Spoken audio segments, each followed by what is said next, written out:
নয়, হুগলি জেলার মধ্যে একটা অন্যতম প্রতিষ্ঠান হিসাবে আমরা দাঁড় করাতে পারব। তো আজকে আপনারা সবাই এসেছেন, এই এলাকারই মানুষ।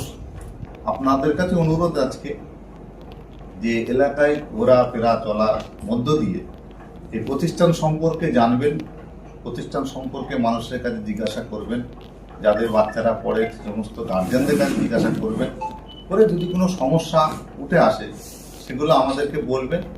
সেই সমস্যাগুলো সমাধান করে সকলে কাঁধে কাঁধ মিলিয়ে একসাথে আমরা এই প্রতিষ্ঠানের উন্নয়নমূলক কাজ ইনশাল্লাহ করে যাব। কারণ একটা সময় ছিল মাদ্রাসার অভাব ছিল, টাকার অভাব ছিল,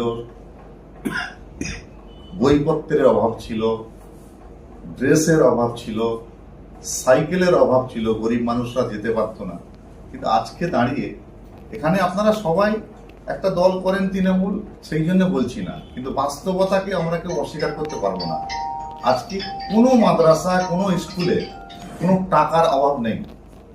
কোনো মাদ্রাসা স্কুলে বই, পুস্তক, মিড ডে মিল থেকে শুরু করে, পোশাক থেকে শুরু করে, জুতো থেকে শুরু করে, ইভেন সবুজ সাথী সাইকেল থেকে শুরু করে, স্কলারশিপ থেকে শুরু করে, ট্যাব দেওয়া থেকে শুরু করে অত্যন্ত দক্ষতার সাথে বর্তমান সরকারের যিনি প্রধান আছেন আমাদের মমতা বন্দ্যোপাধ্যায়, তিনি কিন্তু এগুলো করছেন।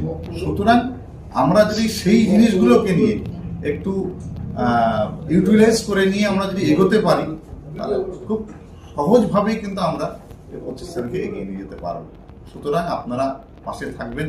সর্বোপরি আপনাদের সবার সামনে আমাদের কতুলপুরের অভিভাবক, আমার অত্যন্ত কাছের মানুষ, হৃদয়ের মানুষ আন্তর্জাতিকও আমি অনুরোধ করব এই প্রতিষ্ঠানের পাশে থাকেন, আমাদের পাশে থাকেন। আপনার নেতৃত্বে আমরা প্রমাণ করব ইনশাল্লাহ যে শামসের মল্লিকের নেতৃত্বে কতুলপুর পঞ্চায়েত যেমন এগিয়ে চলেছে, শামসের মল্লিকের নেতৃত্বে সীতাপুর এন্ডাওমেন্ট সিনিয়র মাদ্রাসাও তেমন এগিয়ে চলবে। এটা আমরা আজকে আবারও তার সামনে আপনাদের সকলকে সাক্ষী রেখে আমরা অঙ্গীকার করছি। আশা করি ভবিষ্যতে এটা বাস্তবায়িত করতে পারবো। এটুকু বলে সকলকে আন্তরিক শুভেচ্ছা, ভালোবাসা জানিয়ে শেষ করছি।